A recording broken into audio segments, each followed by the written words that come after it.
Hello students, this is Surabhi Tiwari और आप देख रहे हैं आपका favourite educational channel Magnet Brains. Magnet Brains में अब हम स्टार्ट कर रहे हैं 7th क्लास के लिए, क्लास 7 क्लास का वन शॉट रिवीजन। कुछ सब्जेक्ट्स का, कुछ चैप्टर्स का हम ऑलरेडी वन शॉट रिवीजन आपको साइट पर अपलोड कर चुके हैं। अब बारी आएगी हमारे नेक्स्ट चैप्टर की। जैसा कि हम साइंस पढ़ रहे हैं उसी तरीके से जैसा आप देख सकते हैं, बहुत सारे टीचर्स हैं जो कि आपके 7th साइंस को बहुत अच्छा बनाते हैं, because together we can win. तो चलिए इसे अच्छी बात से शुरुआत करते हैं और देखते हैं कि कौन सा नया चैप्टर है जिसका रिवीजन हमें करना है। तो हम स्टार्ट करने जा रहे हैं सॉइल। तो सॉइल है चैप्टर नंबर 9। सॉइल के बारे में जो कंप्लीट चैप्टर डिस्क्रिप्शन था, इसका एनसीईआरटी सॉल्यूशन, एग्जाम्पलर का सॉल्यूशन, ये सभी मैं अपने प्रीवियस कुछ वीडियोस में बता चुकी हूँ। ये आपको मैग्नेट ब्रेन्स की ऑफिशियल वेबसाइट पर मिल जाएगा।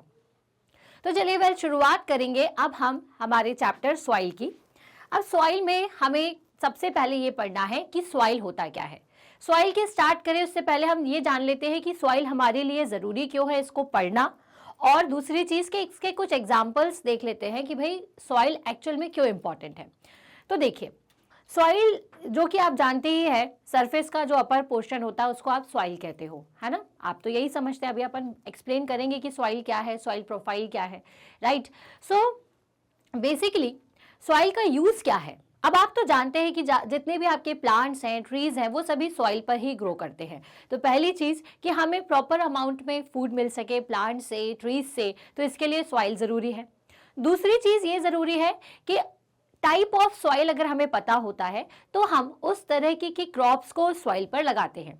अब आप देखते होंगे, आपने कई बार देखा होगा कि किसी जगह पर आप जाते हो तो वहां पर आपको सॉइल के साथ थोड़ी रेत मिलती है, किसी जगह जाते हो तो आप बिल्कुल स्टिकी सॉइल लगती है, कहीं पर सॉइल का कलर आपको चेंज लगता होगा। तो ये सारे होते हैं अलग अलग टाइप्स, और अलग अलग टाइप के सॉइल के कलर्स भी डिफरेंट डिफरेंट होते हैं, है ना। तो हमें इस चीज़ को पढ़ना ज़रूरी है कि किस तरह की सॉइल में हम कौन सी क्रॉप लगाएंगे तो वो अच्छी तरीके से उसमें प्रोड्यूस हो जाएगी, ठीक है। अगर आपने किसी गलत सॉइल में गलत प्लांट को लगा दिया तो वो कुछ दिन सरवाइव करेगा, फिर ऑटोमेटिकली आप देखोगे कि वो अच्छी तरीके से ग्रो नहीं कर पा रहा है। तो ये चैप्टर पढ़ना इसलिए ज़रूरी है ताकि हमें ये पता चल सके कि कौन सी सॉइल किस टाइप की होती है, जिसके टेक्सचर को देखकर ही आप समझ जाए। और साथ ही साथ इस चैप्टर में आपको ये बताऊंगी कि भाई कौन सी क्रॉप जो है हमें किस तरीके की सॉइल में लगाना चाहिए, कौन सी सॉइल आपके घर के अंदर बेहतर होती है, ठीक है, और कौन सी सॉइल कहाँ पर पाई जाती है, इसके बारे में ये पूरे चैप्टर में हमें पढ़ना था, जो हम ऑलरेडी डिटेल में पढ़ चुके हैं। अब ये पूरा वीडियो रिवीजन वीडियो है, लेकिन अगर आपने वो चैप्टर नहीं देखा है और अगर रिवीजन वीडियो देख रहे हैं तो आप तो भी समझ जाएंगे कि सॉइल क्या क्या, सॉइल को एक्सप्लेन कैसे किया जाए, सॉइल के टाइप क्या होते हैं, ठीक है। तो मैं एग्जांपल्स की बात कर रही थी, तो मैंने आपको क्या बताया पहले कि हमारी क्रॉप्स अच्छी हो इसके लिए ज़रूरी है कि सॉइल के बारे में हमें पता होना चाहिए, या सॉइल का होना ज़रूरी होता है। दूसरी चीज़, सॉइल के बारे में पढ़ना इसलिए ज़रूरी है ताकि हमें ये पता चल सके कि कौन सी क्रॉप को कौन सी सॉइल में लगाया जाता है, ठीक है। थर्ड चीज हम ये पढ़ेंगे कि भाई एक्चुअल में हमारी जमीन के अंदर अगर सरफेस के और अंदर उसके अलग अलग लेयर्स पे जाए तो कितनी लेयर होती है और कहाँ पर जाकर के आपको पानी मिल जाएगा, ठीक है। तो उसे कहेंगे हम सॉइल प्रोफाइल, जो कि हम इस पूरे चैप्टर में पढ़ने वाले हैं। चलिए तो शुरुआत करते हैं हमारे पहले टॉपिक से कि एक्चुअल में सॉइल क्या होता है। अब जैसे मैंने आपको बताया कि जो आपकी अपर लेयर होती है सरफेस की, उसे ही हम सॉइल कहते हैं। तो soil is the thin layer of material covering the earth surface, ठीक है। सॉइल क्या होती है, एक तरीके की सरफेस, मतलब एक तरीके का कवर, एक थिन लेयर जो कि सरफेस के पूरे ऊपर की सतह को कवर करती है। And it is formed from the weathering of rocks. और बेसिकली ये जो सॉइल है वो कैसे बनती है, रॉक्स की वेदरिंग की वजह से। अब ये वेदरिंग क्या होता है, वेदरिंग क्या होगा ये तो आगे पढ़ेंगे ही, लेकिन आप याद रखिएगा कि सॉइल क्या है कि जो कि वेदरिंग प्रोसेस से बनती है। रॉक्स के वेदरिंग का मतलब होता है जब बड़े बड़े रॉक्स जो है वो टूट करके छोटे छोटे पार्ट्स में टूटे, फिर और छोटे और इतनी छोटे पार्ट्स में कन्वर्ट हो जाए कि वो सॉइल की तरह दिखने लग जाए। सॉइल क्या होती है बेसिकली, तो सॉइल होती है आपकी क्ले और ये जो आपकी सैंड होती है उसके छोटे छोटे पार्टिकल का कॉम्बिनेशन, यही तो सॉइल होता है ना। सॉइल में हम्स भी होते हैं, बहुत सारे फर्टिलाइजर्स भी होते हैं, तो ये सभी के कॉम्बिनेशन को आप सॉइल कहते हो, ठीक है, तो सॉइल को अगर एक्सप्लेन करना है तो आप क्या बताएंगे कि soil is the thin layer of the material covering the earth surface and it is formed from the weathering of rocks. ठीक है, अब weathering of rocks take places, weathering of rock places जो होती है वो कई जगह पर ये प्रोसेस होती है, रॉक्स की वेदरिंग मतलब रॉक्स का छोटे छोटे पार्ट में टूटना। Rock is broken down into small particle, these small particle mix with the hums, जिसको हम ऑर्गेनिक मैटर कहते हैं, एंड फ्रॉम द सॉइल। यही जो स्मॉल पार्टिकल है वो हम्स के साथ और बहुत छोटे छोटे से क्ले के साथ में जुड़ जाते हैं। अब आप सोचेंगे कि क्या क्ले अलग चीज़ है? जी नहीं, ये बड़ी बड़ी जो चट्टानें होती हैं, बड़े बड़े जो रॉक्स होते हैं, जब ये टूट टूट कर इतने बारीक हो जाते हैं कि बिल्कुल स्मूथ फॉर्म में बन जाएं, ठीक है, तो हम उसे क्ले कहना शुरू कर देते हैं। ठीक है, तो सॉइल क्या है? Soil is the combination of different particles of the it is produced by the weathering process of rocks. It is the combination of clay, sand, organic matters, जिसको अपन क्या कहते हैं, हम्स कहते हैं। ठीक है, it is the combination of these material. ठीक है, एंड द अपर लेयर और the upper thin layer of the earth is known as the soil. ठीक है, सॉइल सर्फ, आपकी जो अर्थ है उसकी जो ऊपर की सतह उसे आप सॉइल कहोगे, मिट्टी कहोगे। ठीक है, सो सॉइल प्रोफाइल, अब आपको जैसे मैंने बोला कि सॉइल प्रोफाइल क्या होती है, तो भाई डिफरेंट आप देखोगे कि आपका जो सरफेस है उसमें अलग अलग लेयर्स होती है ना। जैसे आपने कभी बहुत ज़्यादा गड्ढा किया हो, कहीं पर जाकर के खुदाई देख रहे होंगे यदि आप कहीं पर, तो आप ये देखोगे कि ऊपर की लेयर कुछ अलग होती है, फिर और अंदर देखते हो तो थोड़ा अलग दिखता है, और अंदर गहराई होती है खुदाई की, तो आप ये देखते हो कि आपको धीरे धीरे स्टोन्स, पेबल्स और ये सब दिखना शुरू हो जाते हैं। और नीचे जाएंगे तो बड़े बड़े रॉक टाइप के आपको वहाँ पर दिखना शुरू हो जाएंगे, और नीचे थोड़ा सा पानी भी नज़र आने लगता है।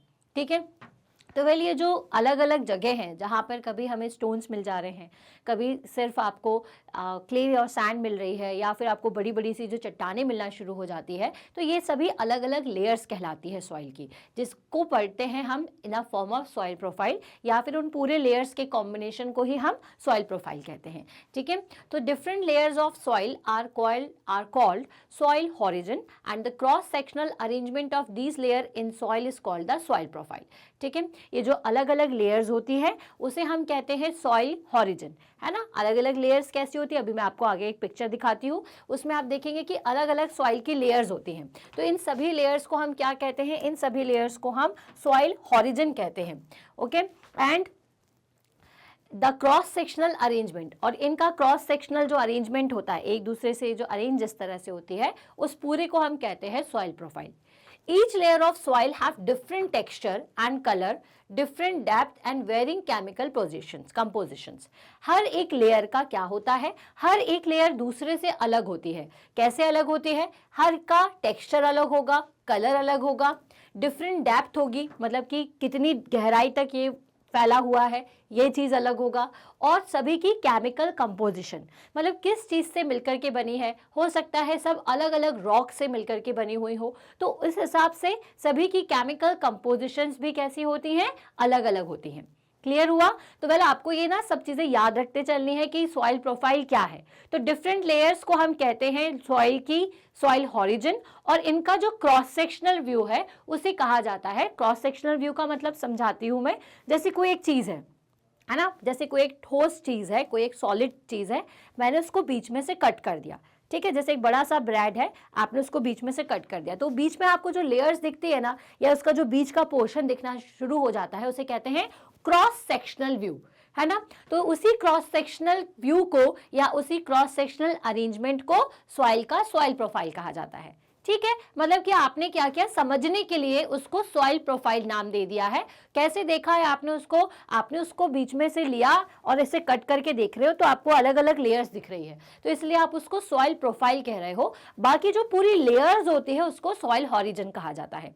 हर एक लेयर कैसी होती है, याद रखिएगा, हर एक लेयर एक दूसरे से अलग होती है।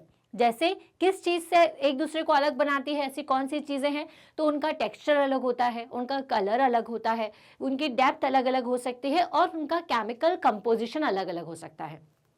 यहाँ ये जो वर्ड लिखा हुआ है केमिकल कंपोजिशन, इसका मतलब मैं समझा दूं। अब हर सॉइल जो है वो किससे मिलकर बनती है, हमने अभी सुना वेदरिंग प्रोसेस ऑफ रॉक्स, मतलब कि जब रॉक जो है वो बड़े बड़े टुकड़ों से छोटे छोटे टुकड़ों में टूटते हुए सॉइल के फॉर्म में आ जाती है। अब हर सॉइल जो है ना, हो सकता है कि जो उनकी लेयर्स हैं वो अलग अलग रॉक से मिलकर के बनी हुई हो। जैसे पहले रॉक थी, फिर उसके ऊपर और छोटे छोटे रॉक्स टूट करके स्टोन और पेबल्स के फॉर्म में आ गई, फिर कुछ और टाइप की रॉक टूट करके उसके ऊपर आ गई, और ऐसे ऐसे लेयर टू लेयर एक पूरा सॉइल प्रोफाइल क्रिएट हो गया। एक पूरा सॉइल हॉरिजन के साथ साथ एक पूरी की पूरी आपको अपर लेयर मिल गई। तो अब ये हो सकता है कि जो नीचे की चट्टानें हैं, जो नीचे की रॉक्स है, वो कुछ अलग मटेरियल से बनी हो, किसी और टाइप की रॉक से, ऊपर की किसी और टाइप की रॉक से। तो इसलिए यहाँ लिखा गया है कि सबके केमिकल कंपोजिशंस अलग अलग होते हैं, क्योंकि अलग अलग टाइप की रॉक से बनी होगी। दैट मीन्स कि हर लेयर का जो केमिकल कंपोजिशन है वो अलग अलग होगा, है ना। कंपोजिशन मतलब जिस चीज से मिलकर के वो बनी हुई है, right. The layers of soil can be seen while digging a well or when the foundation of a building is laid. अब आपने देखा होगा कि ये कहाँ कहाँ पर आपको सॉइल प्रोफाइल दिख सकती है। जैसे कहीं बिल्डिंग बन रही हो तो आप जाकर के देखिएगा कि उसकी फाउंडेशन जब डलती है तो बहुत गहराई तक उसको खोदा जाता है ना, बहुत गहराई उसको डिग किया जाता है, तो बहुत डेप्थ में आपको फिर ये जो सॉइल प्रोफाइल है वो देखने को मिल जाएगी। आप देखोगे कि आपको लेयर्स बिल्कुल समझ में आएंगी, ऊपर की बहुत ज़्यादा मॉइस्ट लगेगी, नीचे की और ज़्यादा अलग अलग टेक्सचर भी आपको दिखेगा, हो सकता है कलर में भी आपको डिफरेंस समझ में आ जाए। तो जब हम वेल मतलब जब कुएं की खुदाई करते हैं, कुएं को खोदा जाता है कुआं बनाने के लिए, वेल का जब को डिग किया जाता है, तो उस टाइम पर भी हम ये सॉइल प्रोफाइल को देख सकते हैं। ठीक है, तो सॉइल प्रोफाइल मतलब क्या है कि सॉइल के बारे में जानना, उसकी डिफरेंट लेयर्स का कॉम्बिनेशन सॉइल प्रोफाइल होता है। ठीक है, और the cross sectional view of these soil horizons और सॉइल लेयर्स। सॉइल प्रोफाइल में क्या होगा, hums is the rotating dead matter present in the soil which makes the soil fertile. अब ये जो सॉइल है इसमें एक्चुअल में हम्स होती हैं। हम्स क्या होता है, ऑर्गेनिक मैटर। हम्स किससे मिलके बना होता है, हम्स मिलके बना होता है डेड लीव्स से, डेड एनिमल्स से।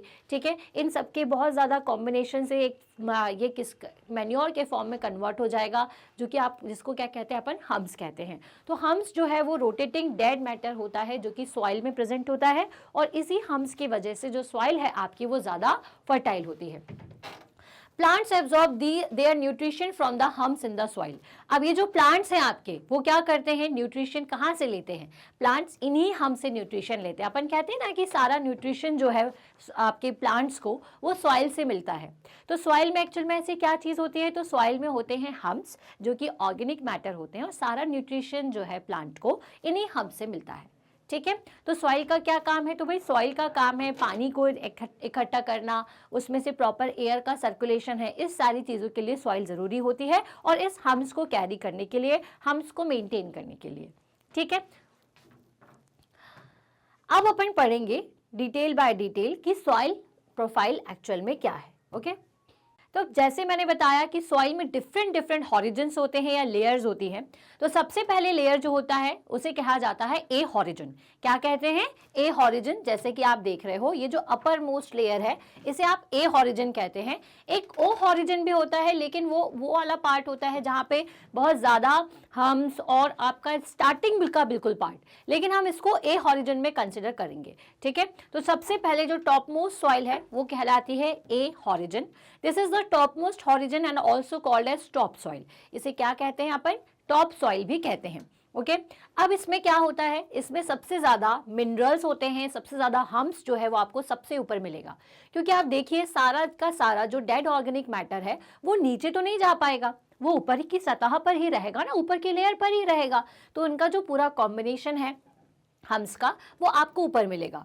दूसरी चीज, पानी भी जो है जो अपन ऊपर से डालते हैं वो आपको डायरेक्ट यहाँ मिलेगा, तो इसलिए सबसे ज्यादा फर्टाइल होती है। हम्स भी इसमें होते हैं, फर्टिलाइजेशन भी इसमें इसलिए सबसे ज्यादा होता है। और दूसरी चीज कि जो प्लांट है वो सबसे पहले डायरेक्ट ग्रो किस पे करते हैं, ए हॉरिजन पर ही करते हैं, और इनकी जो रूट्स है वो ए हॉरिजन तक इस तरह से जाती है, जैसा कि आप इसमें देख पा रहे हो। ठीक है, तो ए हॉरिजन मतलब top most horizon of the soil profile is known as the A horizon. इसे हम, क्योंकि ये टॉप पर है इसलिए टॉप सॉइल कहते हैं। इसमें हम्स का कंटेंट सबसे ज़्यादा होता है, इसलिए ज़्यादा फर्टाइल होता है और मिनरल्स भी इसमें ज़्यादा होते हैं। ठीक है, अब ये जो टॉप सॉइल है वो सबसे ज़्यादा सॉफ्ट होगी और पोरस होगी। ठीक है, सॉफ्ट का मतलब क्या होता है, पोरस का मतलब क्या होता है? सॉफ्ट मतलब छूने में एकदम आपको, आप जैसे ही छुओगे तो काफ़ी स्मूथ लगती है। पोरस मतलब आसानी से इसमें जो पानी है वो अंदर की तरफ चला जाता है, आसानी से। जो किसी भी तरीके की सॉइल है या किसी भी जगह की जो सरफेस है, उसकी जो अपर मोस्ट सरफेस होती है वो जल्दी ही पानी को एब्जॉर्ब कर लेती है, इसलिए ये पोरस होती है और पानी को नीचे की तरफ जाने देती है। तो टॉप सॉइल कैसी होती है? सॉफ्ट होती है और पोरस, याद रखिए, पोरस होती है। Capacity of water retention of this soil is more, और ये पानी को रिटेन करने की जो प्रॉपर्टी होती है वो सॉइल के ए हॉरिजन में सबसे ज्यादा होती है। तो ये जितने भी पॉइंट्स हैं आपको ये याद रखते चलना है ना। आप सोचे कि भाई सॉइल है हम तो लिख देंगे, लेकिन कभी कभी क्या होता है ना कि जब अपन पढ़ते हैं और हमें ये फर्क बताना होता है कि ए हॉरिजन क्या है, बी हॉरिजन क्या है, तो हम ये सारे पॉइंट्स मिस कर जाते हैं। तो बिल्कुल याद रखिएगा कि टॉप मोस्ट सॉइल होती है, टॉप सॉइल में हम्स ज़्यादा होते हैं, मिनरल्स ज़्यादा होते हैं, सॉफ्ट होती है, पोरस होती है और कैपेसिटी ऑफ वाटर रिटेनेशन इसकी ज़्यादा होती है। क्लियर? अब क्योंकि ऊपर का पार्ट है इसलिए क्या करेगा? Hold the roots of the plant entirely, और इसके पूरे उसमें ये जो प्लांट के छोटे छोटे प्लांट्स के जो रूट्स हैं ये तो ऊपर रहते हैं इसकी प्रोफाइल के थोड़े से, लेकिन जैसे बड़े बड़े ट्रीज हैं तो वो इसकी जो रूट्स है वो पूरी इसी तरीके से यहाँ पर रहती है। ठीक है, तो इसमें पूरी तरीके से क्या होंगी? प्लांट्स की रूट्स होती हैं। तो hold the roots of the plants entirely, house of many living organisms. ठीक है, अब यहाँ तक तो अपन ने प्लांट के बारे में पढ़ लिया। अब आप जानते हो कि आपकी सॉइल के अंदर क्या होते हैं, कई तरीके के लिविंग ऑर्गेनिजम्स भी होते हैं, जैसे अर्थ वॉर्म्स हैं, है ना। तो ये जो टॉप में सॉइल है उसमें क्या होता है, ये कई तरीके के लिविंग ऑर्गेनिजम्स का हाउस भी है, जैसे कि worms, rodents, moles and beetles. ठीक है, इन सभी का जो रहना है वो ए हॉरिजन तक ही रहता है, क्योंकि और अंदर रहेंगे तो भाई पहली चीज़ तो इतने अच्छे से सर्वाइव नहीं कर पाएंगे अंदर, क्योंकि एयर का कंटेंट थोड़ा सा कम हो जाएगा। नीचे नीचे जाएंगे तो बड़े बड़े रॉक्स हैं, तो ये हम्स को खा करके अपना पेट भरते हैं या आपके रूट्स में रह करके अपना पूरा जीवन निकाल देते हैं। तो अगर नीचे की तरफ जाएंगे तो रूट्स नहीं मिलेगी, सिर्फ बड़े बड़े रॉक्स मिलेंगे। इसलिए सब ज़्यादातर जितने भी लिविंग ऑर्गेनिजम्स हैं वो किस में रहते हैं? इस ए हॉरिजन के अंदर रहते हैं। तो ए हॉरिजन के बारे में क्या क्या पॉइंट याद रखेंगे? सबसे ऊपर का जो पार्ट होता है सॉइल का वो ए हॉरिजन होता है, इसमें सबसे ज्यादा क्वांटिटी होती है हम्स की और मिनरल्स की, इसलिए सारा न्यूट्रिशन जो है प्लांट को ए हॉरिजन से सबसे ज्यादा मिलता है। दूसरी चीज ये कि जो आपका सॉइल होगा, टॉप मोस्ट सॉइल जो होता है वो बहुत ज्यादा सॉफ्ट और पोरस होता है, इसलिए इसकी वाटर हैंडलिंग कैपेसिटी, जो रिटेनेशन कैपेसिटी है वो सबसे अच्छी होती है। इसमें इतनी सारी चीजें हैं, इसीलिए जितने भी लिविंग ऑर्गेनिजम्स हैं जैसे earth worms, rodent, moles and beetles, ये टॉप सॉइल में ही रहना पसंद करते हैं और टॉप सॉइल में ही रहेंगे। ठीक है, ये सारे पॉइंट आपको याद रखना है। क्लियर? अब देखिए, कोई चीज सॉफ्ट है ना, अगर सॉफ्ट ही सॉफ्ट नीचे तक रहेगा तो क्या होगा? आपका जो मिट्टी है या सॉइल है वो नीचे की तरफ धंसती जाएगी। तो जरूरी है कि नीचे से थोड़ा सा हार्ड सरफेस हो ताकि वो ऊपर की तरफ मेंटेन हो सके। इसलिए जो आपकी अर्थ है ना वो कैसी है? लेयर टू लेयर है, पहले बहुत कोई सॉफ्ट चीज है, फिर उससे थोड़ी हार्ड, फिर उससे थोड़ी हार्ड, फिर उससे थोड़ी हार्ड, इस तरह से पूरा का पूरा जो लेयर टू लेयर आपका पूरा अर्थ बनी हुई है, ताकि ऊपर सॉफ्ट मटेरियल जो है उसको आप इकट्ठा कर सके और नीचे जो हार्ड रॉक्स है वो क्या कर सके? उसको सपोर्ट कर सके और पानी का अच्छा फ्लो आपके अंडरग्राउंड में बनाकर रख सके। ठीक है, तो चलिए ये तो अपन ने पढ़ लिया किसके बारे में? ए हॉरिजन के बारे में, जो कि आपकी टॉप सॉइल थी। अब इसके बाद चलते हैं थोड़े से नीचे, जिसको हम कहेंगे क्या? B horizon. तो बी हॉरिजन देख पा रहे हैं आप लोग कहां पर है? ये वाला हिस्सा। ठीक है, ए हॉरिजन मतलब आपका टॉप मोस्ट और फिर होता है नीचे। अब आप देखिए दोनों में कलर डिफरेंसेस डायग्राम में भी है, क्योंकि दोनों में ही कलर डिफरेंस होगा। क्योंकि यहाँ पे क्या होता है, यहाँ पे बिल्कुल आपको बहुत ही स्मूथ पार्टिकल्स मिलेंगे, थोड़े से ज्यादा बड़े पार्टिकल, इससे थोड़े बड़े पार्टिकल जो है वो आपको बी हॉरिजन में मिलते हैं। बी हॉरिजन को अपन सब सॉइल भी कहते हैं। ये एक्चुअल में होती है मिडिल लेयर ऑफ सॉइल। किसकी? सॉइल की मिडिल लेयर। ए, बी और सी मेन आपकी तीन सॉइल की टाइप की हॉरिजन्स होती हैं, जिसमें से बी आपकी क्योंकि बीच वाली है इसलिए इसको मिडिल लेयर भी कहा जाता है ना। अब इसमें भी क्या होता है? हम्स और मिनरल्स मौजूद होते हैं बहुत ज्यादा अमाउंट में, मोर compact and harder than top soil. और ये क्या होती है? ए हॉरिजन से ऑब्वियस सी बात है, मैंने क्या कहा, जैसे जैसे आप लेयर टू लेयर नीचे जाते जाएंगे वो चीज़ और ज़्यादा हार्ड होती जाती है, ठीक है। तो ये ज़्यादा कॉम्पैक्ट होती है और हार्डर होती है than soft oil, top soil. और दूसरी चीज़ आपको क्या याद रखनी है कि इसमें ज़्यादा अमाउंट में मिनरल्स होते हैं और हम्स रहते हैं, ठीक है। हम्स क्या होते हैं ना, ऊपर इकट्ठा इकट्ठा होते होते होते होते नीचे तक इकट्ठा होना शुरू कर देते हैं, वहां तक उनका क्या हो जाता है, क्योंकि हम्स जो है बेसिकली सॉइल के नीचे आपको ज़्यादा मिलेंगे, ठीक है। वहां से न्यूट्रिशन जो है वो ऊपर की तरफ जाएगा। तो जो हम्स है और जितना भी आपके ऑर्गेनिक मिनरल्स हैं वो सभी कहाँ पर होते हैं, बी हॉरिजन में सबसे ज़्यादा होते हैं, ठीक है। वहीं पर जाकर के, क्योंकि उनका डिकम्पोजिशन आसानी से होता है, ए हॉरिजन के जितने भी वॉर्म्स हैं वो सब क्या करते हैं, उसको डिकम्पोज बहुत अच्छी तरीके से करते हैं, इसलिए वो ज़्यादातर बी हॉरिजन में आपको ये ऑर्गेनिक मैटर्स ज़्यादा मिलेंगे। तो आपको 3 ही पॉइंट याद रखना है जो कि इंपॉर्टेंट है। पहली चीज कि बी हॉरिजन क्या होता है, सेकेंड लेयर होती है सॉइल की, जिसको हम सब सॉइल भी कहते हैं या फिर मिडिल लेयर भी कहते हैं, ठीक है। और दूसरी चीज क्या कि इसमें ज्यादा अमाउंट में हम्स और मिनरल्स होते हैं। तीसरी चीज ये कि ये ज्यादा कॉम्पैक्ट और हार्ड होती है टॉप सॉइल के कंपैरिजन में, ठीक है। इतना बात क्लियर हुई, आगे बढ़ेंगे। नेक्स्ट है आपका सी हॉरिजन। तो सी हॉरिजन क्या होगी, ऑब्वियस सी बात है, थर्ड लेयर होती है सॉइल प्रोफाइल की। अब ये और ज्यादा हार्ड होगी बी हॉरिजन से, ठीक है। Small lumps of rocks are found with cracks and crevices, ठीक है। सो वेल इसमें क्या होती है, छोटी छोटी सी क्रैक्स होती हैं, दरारें होती हैं उस तरीके के फॉर्म में, है ना। आप थोड़ा सा इमेजिन करिए कि छोटी छोटी सी क्रैक्स हैं, उसके फॉर्म में यहाँ पर छोटे छोटे रॉक्स हैं, ठीक है। यहाँ पर क्या होते हैं, छोटे छोटे small lumps of rocks founded होते हैं, और ये थर्ड लेयर होती है।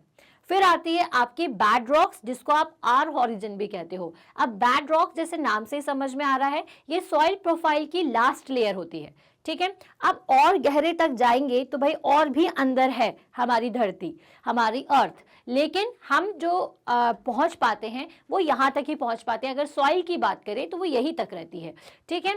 सो बैड रॉक क्या होती है, लास्ट लेयर होती है सॉइल प्रोफाइल की, जो कि बहुत ज्यादा हार्ड होती है। This layer is even difficult to dig with a spade. और ये जो लेयर है इसको अपन आसानी से डिग भी नहीं कर सकते। इसके नीचे की जो कहानी है वो सॉइल प्रोफाइल में नहीं आती, है ना। तो वो कहानी आप आगे आने वाली क्लासेस में पढ़ेंगे। ये तो हम हमारी धरती का ऊपरी पार्ट, ऊपरी पोर्शन जो है, अपर पोर्शन जो है, उसके बारे में पढ़ रहे हैं कि सॉइल देखिए उसको और आप गहरा खोदते गए खोदते गए खोदते गए तो आपको कहाँ तक आप पहुंच जाओगे, आप पहुंच जाओगे आर हॉरिजन तक, जहां पे आप देखते हो कि बड़े बड़े से रॉक्स आपको दिखते हैं। ये कब देख पाओगे, जब किसी बिल्डिंग का फाउंडेशन हो रहा हो, है ना। तो फाउंडेशन के टाइम पर ये जो बड़े बड़े रॉक्स हैं ये भी कभी कभी अपीयर हो जाते हैं, जिसको आप आसानी से स्पेड से नहीं कर सकते, उनको ड्रिल किया जाता है, ठीक है। तो ये सारी चीजें जो है ये आपकी सॉइल प्रोफाइल के अंदर आती है, जो कि हमें हमारी जो अर्थ है उसकी अपर लेयर के बारे में ही पढ़ना है, जिसमें सॉइल प्रोफाइल आती है। तो इसलिए हम ये सॉइल प्रोफाइल पढ़ रहे हैं, ठीक है। और चैप्टर भी सॉइल है, तो सिर्फ अपन इसी चीज के बारे में डिस्कस कर रहे हैं। नीचे और बहुत सारी चीजें हैं लेकिन वो बाद में डिस्कस होंगी, क्लियर। तो वेल यहाँ तक जो सॉइल की लेयर्स थी आपको याद रखना है। सॉइल की लेयर्स को सॉइल हॉरिजन भी कहते हैं, और जो सॉइल का क्रॉस सेक्शनल व्यू होता है उसे हम सॉइल प्रोफाइल कहते हैं, जिससे हमें ये समझ में आता है कि हमारी जो सॉइल है उसमें डिफरेंट डिफरेंट लेयर्स हैं, जिनको हम हॉरिजन भी कह सकते हैं। तो जो सॉइल की लेयर्स हैं वो बेसिकली आपके 4 टाइप की होती है, ए हॉरिजन, बी, सी, और सबसे लास्ट होती है बैड रॉक, या जिसको हम डी हॉरिजन भी कह सकते हैं या आर हॉरिजन कहते हैं, क्लियर। सो बेसिकली ए हॉरिजन टॉप सॉइल होगी, जिसमें ज़्यादा न्यूट्रिशन, हम्स होंगे, वर्म, जितने भी आपके लिविंग ऑर्गेनिजम्स हैं सब उसमें रहना पसंद करते हैं, क्योंकि वो थोड़ी सी ज़्यादा क्या होती है, सॉफ्ट होती है, रहने में आसानी रहती है, और एक जगह से दूसरी जगह आसानी से ये जो लिविंग ऑर्गेनिजम्स हैं वो जा सकते हैं सॉइल के अंदर रहते हुए भी, ठीक है। जो रूट्स है प्लांट की वो इसी हॉरिजन में रहती हैं सबसे ज़्यादा। फिर आता है बी हॉरिजन, जो कि सेकेंड लेयर है, जिसको हम मिडिल लेयर भी कहते हैं या सब सॉइल भी कहते हैं। इसमें हम्स और मिनरल्स ज़्यादा मात्रा में मिल सकते हैं, ज़्यादा अमाउंट में मिल सकते हैं, और दूसरी चीज़ मतलब होते ही हैं इसमें, और दूसरी चीज़ कि ये थोड़ी हार्ड होती है और कॉम्पैक्ट होती है as compare to A horizon. फिर आएंगे अपन सी हॉरिजन पे, तो यहाँ पे हमें छोटे छोटे से रॉक्स मिलना शुरू हो जाएंगे क्रैक्स के फॉर्म में, ठीक है। और ये जो रॉक्स हैं वो हार्ड होते हैं बी हॉरिजन के कंपैरिजन में, ठीक है। सी हॉरिजन जो है उसके बाद हमें मिलता है बेड रॉक, जिसको हम आर हॉरिजन भी कहते हैं। बेड रॉक में हमें बड़े बड़े रॉक्स मिलते हैं जिनको हम आसानी से स्पैड की मदद से डिग नहीं कर सकते। क्लियर? तो ये तो हम सॉइल के प्रोफाइल के बारे में समझ चुके हैं। अब आती है प्रोसेस कि एक्चुअल में ये कैसे बन जाता है, ये सॉइल कैसे बनती है। तो मैंने आपको क्या बताया कि वेदरिंग की प्रोसेस है। वेदरिंग का मतलब समझ रहे हैं, यहाँ पे वर्ड क्या लिखा हुआ है, वेदर।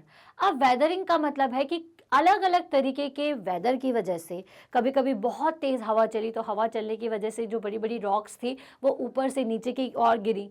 जब गिरी तो वो छोटे छोटे पार्टिकल्स में टूट गई। फिर उनके ऊपर और टेम्परेचर बढ़ा, टेम्परेचर बढ़ने के कारण भी उसमें क्रैक्स आ गए, टेम्परेचर के कारण या फिर पानी के कारण, और वो छोटे छोटे बहुत इतना तेज़ पानी पड़ा उन पर कि वो यहाँ वहाँ हुई और छोटे छोटे पार्टिकल्स में टूटते गई। तो ये पूरे जो वेदर के कारण इसमें जो रॉक्स से सॉइल बनने की जो प्रोसेस है उसको हम वेदरिंग कहते हैं। अब ये जो वेदरिंग प्रोसेस है, आप सोचेंगे कि ये पिछले 10 या 15 सालों की प्रोसेस है, तो मैं कहूँगी कि नहीं, ये बहुत बहुत सालों तक की बात होती है। ठीक है, 50-100 साल लग जाते हैं पूरे वेदरिंग प्रोसेस में, जिससे क्या बनती है, जिससे सॉइल बनती है। ठीक है, बहुत ही लॉन्ग प्रोसेस है, लेकिन ये प्रोसेस कंटिन्यूसली होती जाती है। तो जब से अर्थ है, ये वाली जो प्रोसेस है ये होती ही जा रही है, इसलिए हमें हमेशा हर जगह सॉइल भी दिखती है और बड़े बड़े हार्ड रॉक्स भी मिलते हैं। ठीक है, तो इसलिए तो कहा जाता है कि कभी कभी जैसे कि कुछ माउंटेन है उनकी हाइट कम हो गई, कुछ माउंटेन है जो कि थोड़े से छोटे हो गए। तो ये क्यों होता है? क्योंकि ये सब वेदरिंग की प्रोसेस से हो रहा है ना। ये बहुत धीरे चलने वाली प्रोसेस है। आप सोचे कि नहीं, एक बड़ा सा रॉक गिरा आज और छोटे छोटे टुकड़ों में टूटा और 2-4 दिन बाद और छोटा हो गया, इतनी जल्दी नहीं होता है, बहुत टाइम लगता है, बहुत लॉन्ग प्रोसेस है ना। तो वेदरिंग क्या है? तो weathering is the name given to the process by which rocks are broken down to form soils. Weathering उस तरीके की प्रोसेस है, वेदरिंग एक प्रोसेस है जिसकी वजह से रॉक्स जो है वो टूट करके सॉइल में कन्वर्ट हो जाते हैं। सिंपल सा बात है ना। The nature of any soil depends upon the rocks from which it has been formed and the type of vegetation that grows in it. अब किसी भी सॉइल का नेचर, ठीक है, जैसे अभी आगे पढ़ेंगे, अलग अलग तरीके की सॉइल होती है। जैसे आपने भी कई बार देखा होगा, कुछ रेड सॉइल्स होती है, कुछ बहुत ज़्यादा सॉफ्ट होती है, कुछ थोड़ी सी कम सॉफ्ट होती है, किसी में सैंड पार्टिकल्स ज़्यादा दिखते हैं। तो ये जो टाइप ऑफ सॉइल है वो डिपेंड करता है कि वो किस तरीके की रॉक से मिलकर के बना हुआ है ना। जैसा मैंने आपको बताया था कि हर सॉइल जो है अलग अलग तरीके की रॉक से बन सकती है या एक जैसी रॉक से भी बने, डिपेंड करता है। तो ये डिपेंड करेगा सॉइल की प्रॉपर्टी या सॉइल का टाइप, ये इस चीज़ पर डिपेंड करता है कि वो किस रॉक से बनी हुई है और किस तरीके का वेजिटेशन उसके ऊपर हो रहा है। ठीक है, इस पर भी सॉइल प्रोफाइल डिपेंड करती है। There is a very wide variety of rocks in the world. ठीक है, अब अपन रॉक्स की बात कर रहे हैं, तो रॉक्स जो है वो बहुत सारे टाइप के होते हैं। ठीक है, some acidic, some alkaline, some coarse textured like sands and some fine textured and clay.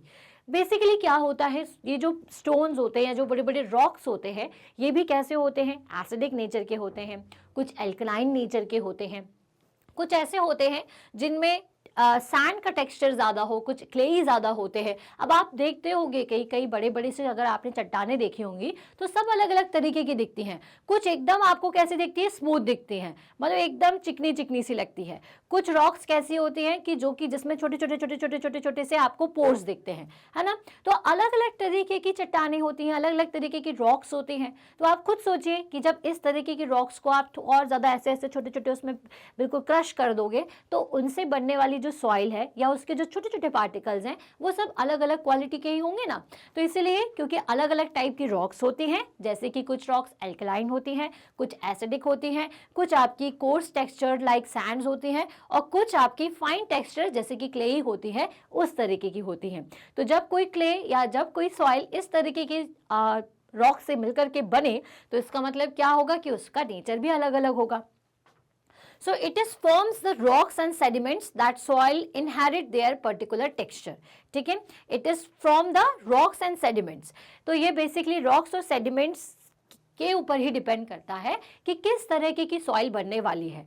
ठीक है, तो ये सारे पॉइंट्स बिल्कुल ध्यान में रखते चलिए, बहुत आसान से पॉइंट्स हैं, इनके बारे में कोई बहुत ज़्यादा हार्ड एंड फास्ट साइंस नहीं है कि ऐसा क्यों होता है। अब बेसिकली जैसा मैंने आपको बताया कि वेदरिंग की प्रोसेस क्या होती है कि बड़े बड़े रॉक्स का छोटे छोटे पार्ट्स में टूटना। तो ये जो वेदरिंग की प्रोसेस है वो बेसिकली दो बेसिक प्रोसेस होती हैं। एक तो फिजिकल या उसको मैकेनिकल प्रोसेस कह सकते हैं, दूसरी होती है केमिकल। इसके साथ साथ कुछ बायोलॉजिकल प्रोसेसेस भी होती हैं। ठीक है, अब ये जो प्रोसेस है इसको अलग अलग क्यों बताया मैंने? फिजिकल और मैकेनिकल प्रोसेस का क्या मतलब होता है? किसी चीज का एक जगह से दूसरी जगह जाना या फिजिकल शेप में चेंज हो जाना। ठीक है, तो बड़ी सी चीज थी वो छोटे पार्ट में टूट गई। मैकेनिकल चेंज होने का मतलब ऊपर से नीचे गिर के टूटना, फिर यहाँ से वहां जाकर के टूट जाना और छोटे पार्टिकल्स में टूटना। तो ये फिजिकल और मैकेनिकल है। केमिकल कंपोजिशंस का मतलब ये होता है कि जब वो छोटे छोटे पार्ट्स में टूटती जाती हैं तो उनका जो कंपोजिशन, जैसे कि मान लीजिए कि वो ज़्यादा पोरस थी तो अब कम पोरस हो जाएगी, या ज़्यादा पोरस थी तो अब ज़्यादा मतलब पहले कम पोरस थी तो ज़्यादा पोरस हो गई। ओके, तो मतलब केमिकल कंपोजिशन भी रॉक्स का चेंज हो जाता है। अगर वो रॉक के टाइम पर उनके अंदर कुछ और केमिकल कंपोजिशन से वो बनी हुई है तो टूटते टूटते वो केमिकल कंपोजिशन में कुछ चेंजेस भी आ सकते हैं। ठीक है, उसी तरीके से बायोलॉजिकल चेंजेस भी रॉक्स में आते जा रहे हैं। जैसे कि प्लांट्स और ट्रीज में सभी में अब आप चेंजेस देखते हो कि आप देखते हो कि यार पहले जो मैंगोज थे वो काफ़ी अच्छे मिलते थे, अब थोड़े से कम अच्छे मिल रहे हैं।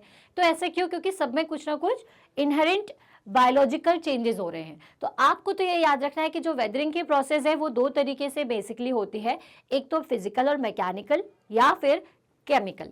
ठीक है, तो ये प्रोसेस की मदद से ही हमारी जो सॉइल है वो बनती है। तो आई होप आपको ये जो वेदरिंग प्रोसेस है वो समझ में आ गई होगी। तो वेदरिंग प्रोसेस अगर आपसे कोई पूछेगा तो आप बिल्कुल बता दीजिएगा कि वेदरिंग, जैसा कि आप नाम से ही समझ पा रहे हैं, जो कि चेंज इन वेदर के कारण होती है।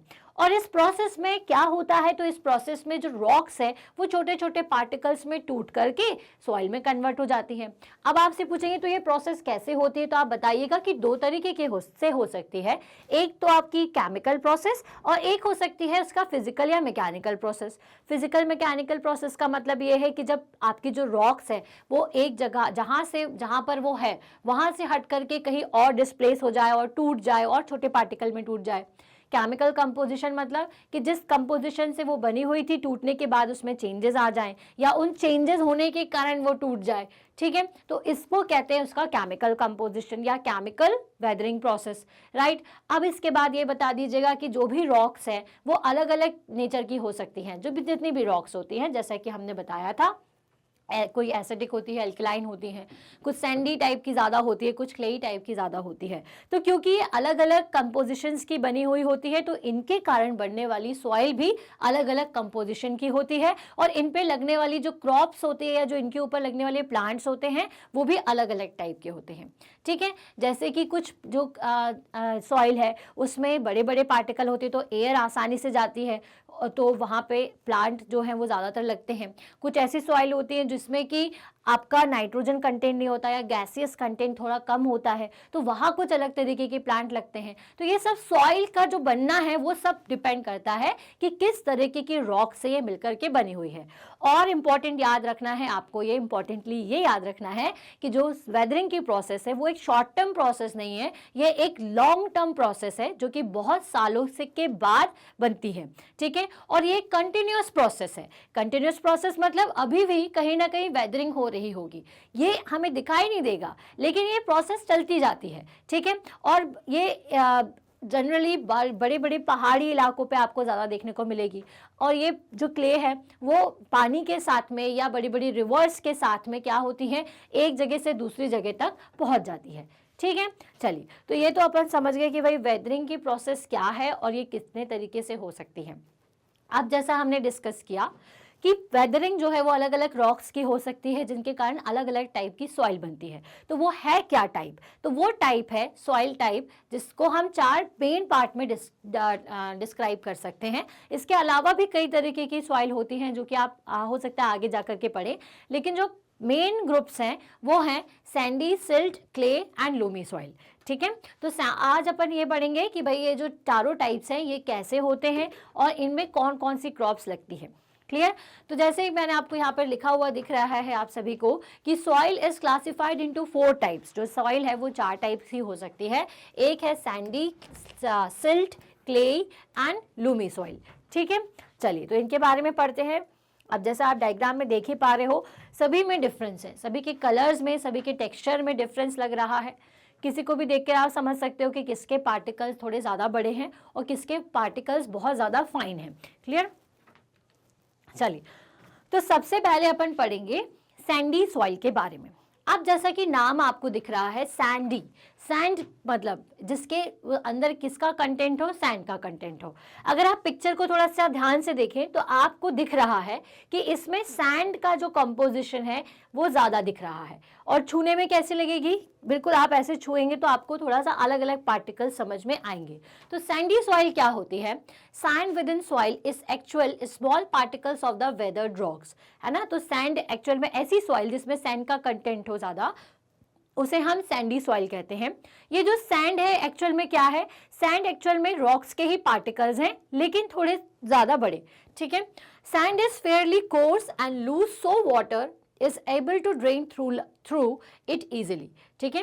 देखो एक्चुअल में क्या होती है, कोर्स और लूज होती है। तो कोर्स का और लूज का मतलब क्या कि आपको पता है कि पार्टिकल्स बड़े बड़े हैं।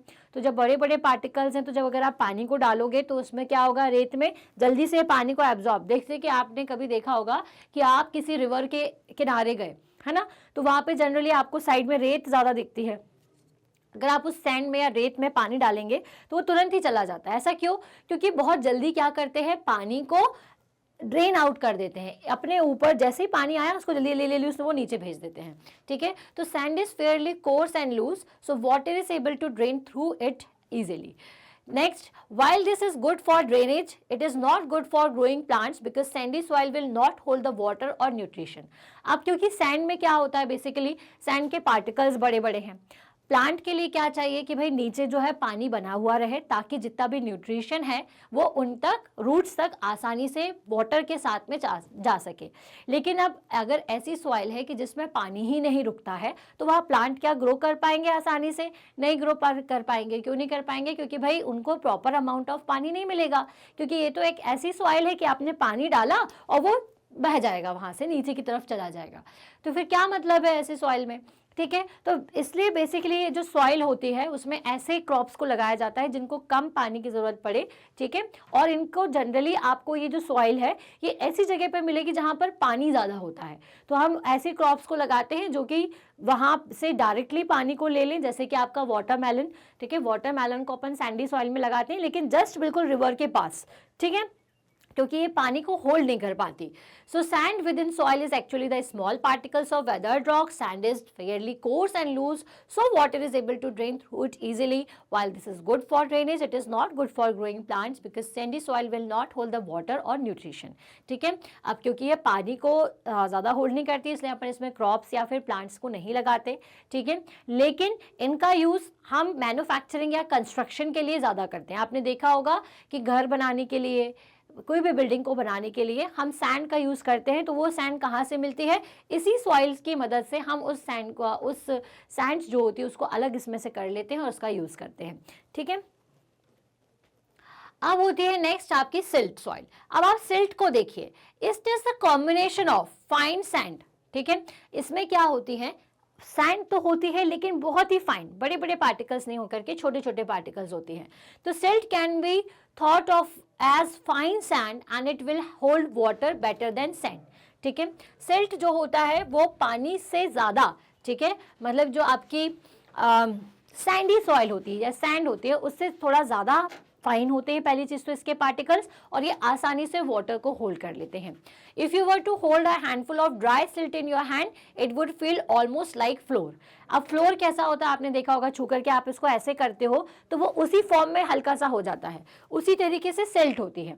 सैंड को ऐसे करोगे तो वो आपके थोड़ा सा आपके इस मुट्ठी के शेप में नहीं आएगा, है ना। अगर उसको बाइंड करोगे तो वो नहीं होगा। लेकिन सिल्ट क्या होता है, सिल्ट और फाइन पार्टिकल से बना होता है। तो इसलिए जब आप उसको ऐसे होल्ड करते हो तो वो थोड़ी देर के लिए वैसा ही शेप में आ जाता है। So if you were to add water to the silt in your hand, it would do a fair job for holding the water and feel silk and smooth. अब इसी तरीके से जब अपन सैंड में पानी डालते हो तो क्या होगा, आपको ज़्यादा अंतर समझ में नहीं आएगा, बस गीला गीला कुछ अजीब सा लगेगा। लेकिन जब आप सिल्ट वाली सॉइल में पानी मिलाओगे और उसको ऐसे होल्ड करोगे तो आप देखोगे कि आप उसको कुछ थोड़ा बहुत शेप दे पाते हो। ठीक है, तो सिल्ट बेसिकली क्या होता है कि सैंडी सॉइल से ही निकला हुआ एक पार्ट है, लेकिन ये थोड़ा और फाइन होता है, जिसको ये जो कि सैंड के कंपैरिजन में थोड़ी ज़्यादा पानी को होल्ड कर लेता है। ठीक है, तो बेसिकली जो सिल्ट है इसको मिलाया जाता है हमारी जो नॉर्मल सॉइल है, जैसे क्ले या फिर अपन आगे लूमी पढ़ेंगे, इसको और क्ले और अच्छा बनाने के लिए, इसमें मतलब वाटर मतलब जो आपकी सॉइल है उसके अंदर थोड़ा सा पार्टिकल्स के बीच में गैप रहे, इसके लिए अपन सिल्ट को मिलाते हैं। ठीक है, तो ये तो सिल्ट टाइप की सॉइल हो गई, याद रखिएगा, जिसमें कि सैंड के कंपैरिजन में थोड़े ज़्यादा सैंड पार्टिकल्स ही होते हैं, लेकिन फाइन सैंड पार्टिकल्स होते हैं, ये ज़्यादा वाटर को होल्ड कर लेता है एज कंपेयर टू सैंड। ठीक है, अब यहाँ तो हो गया सिल्ट की बात, अब आगे चलिए क्ले की बात। देखिए क्ले कैसी है, देखने से ही समझ में आ रहा है कि जो बहुत ही ज़्यादा चिकनी टाइप की होती है, बहुत ही ज़्यादा स्मूथ होती है और लम्सी सी होती है, मतलब देखिए आप देख के समझ में आ रहा होगा। तो क्ले क्या होता है, तो clay soils feels lumpy and it's sticky when wet and rock hard when dry। ठीक है, तो इसकी क्वालिटीज क्या क्या होती है इसके बारे में चलिए डिस्कस करते हैं। तो प्रॉपर्टीज मतलब कि या क्वालिटीज का मतलब क्या, कि जैसे क्ले का यूज कहाँ कर देखा होगा आपने, आपके घर में अगर किसी तरीके का कोई मिट्टी का बना हुआ शो केस का सामान है, शो पीस है, आप देखिएगा कि वो भी क्ले का बना हुआ रहता है, या फिर जो मिट्टी के सारे बर्तन होते हैं वो भी किससे बनते हैं, क्ले से बनते हैं। ठीक है, तो क्ले का ही यूज़ क्यों किया जाता है, क्योंकि ये बहुत ही लंपी होती है, स्टिकी होती है, इसके यूज़ से आप इसको किसी भी आकार में, किसी भी शेप में कन्वर्ट कर सकते हो। ठीक है, बहुत लंपी और स्टिकी होगी, और इसलिए भी बनाया जाता है, इसकी मदद से यूटेंसिल्स इसलिए बनाए जाते हैं, या इसकी मदद से अपन किसी भी बहुत ही सुंदर शोकेस का सामान इसलिए बनाते हैं क्योंकि ये सूखने के बाद काफ़ी ज़्यादा हार्ड हो जाता है, तो मतलब उसमें कुछ भी चेंजेस नहीं होंगे, आप उसको जैसे शेप का बनाओगे वो वैसे ही शेप की रहेगी। ठीक है, तो क्ले सॉइल के बारे में याद रखिएगा, थोड़ी सी लंपी, थोड़ी सी स्टिकी होती है जब आप इसको गीला करते हैं, वेट करते हैं, और ये थोड़ी सी हार्ड हो जाती है जैसे ही ये ड्राई होती है। ठीक है, Clay soil is poor at draining and has few air spaces। Basically ये इतनी ज़्यादा मॉइस्ट या फिर गीली और लंपी क्यों हो जाती है, क्योंकि इसके अंदर ना पार्टिकल्स इतने ज़्यादा छोटे छोटे होते हैं कि ये आपस में मिलकर के एकदम टाइट बाउंड जैसा बनाए हुए रहते हैं, जिसकी वजह से क्या होता है कि पानी को ऊपर से नीचे जाने में बहुत ज़्यादा टाइम लगता है। ठीक है, तो ये आसानी से पानी को ड्रेन नहीं कर पाती, और इसी की वजह से मतलब क्योंकि अब छोटे छोटे पार्टिकल्स है, एयर स्पेस नहीं है, इसलिए पानी भी नीचे नहीं जाता, तो इसको सूखने में भी काफ़ी टाइम लगता है, और जब एक बार ड्राई हो जाती है तो बहुत ज़्यादा हार्ड हो जाती है फिर। ठीक है, the soil will warm up slowly in spring and it is heavy to cultivate. अब देखिए क्या होता है कि इसके अंदर पानी का कंटेंट क्या रहता है, बहुत धीरे धीरे नीचे की तरफ जाता है, इसलिए क्या होता है कि जब समर का टाइम होता है तो ये आसानी से गर्म भी नहीं होती। Okay, if the drainage for the soil is enhanced then the plants will develop and grow well as clay soil can be rich in nutrition। अब अगर इसके ड्रेनेज को सुधार दिया जाए, ड्रेनेज का सुधारने का मतलब क्या, जैसा मैंने अभी आपको बताया कि पानी को अच्छी तरीके से ड्रेन आउट नहीं कर पाती, क्योंकि इसके पार्टिकल छोटे छोटे हैं, एयर स्पेस नहीं है, तो उसमें पानी को नीचे तक जाने में बहुत ज़्यादा टाइम लग जाता है, या फिर एक बार जब पानी आता है तो काफ़ी लंबे समय तक ये गीली ही रहती है। तो अगर इसकी ड्रेनेज की ये जो प्रॉब्लम है इसको अगर सुधार दिया जाए तो इसमें बहुत अच्छे तरीके से प्लांट ग्रो कर जाता है, क्योंकि इसके अंदर न्यूट्रिशन बहुत अच्छे होते हैं, क्योंकि लंपी होता है तो जितना भी मटेरियल है ना बहुत अच्छी तरीके से इस तरीके की सॉइल में मिक्स रहता है, तो अगर आप इसमें कोई तरीके का क्रॉप लगाओगे तो बहुत अच्छा लगेगा। तो इसलिए क्या किया जाता है कि आप देख सकते हो कि क्ले सॉइल के साथ में हम सिल्ट को मिला देते हैं, ताकि क्या हो सके, उसमें थोड़े से ऐसे पार्टिकल आ सके जो कि बड़े हो और आसानी से एयर अंदर की तरफ पास हो जाए। ओके, तो क्ले सॉइल में कई तरीके के आप क्रॉप्स लगा सकते हैं। तो भाई अब आती है आपकी लूमी सॉइल। तो लूमी सॉइल जैसा कि आप डायग्राम में देख रहे हो, ये बहुत अच्छा मिक्स होता है किस किस चीज़ का, सैंड, सिल्ट एंड क्ले का।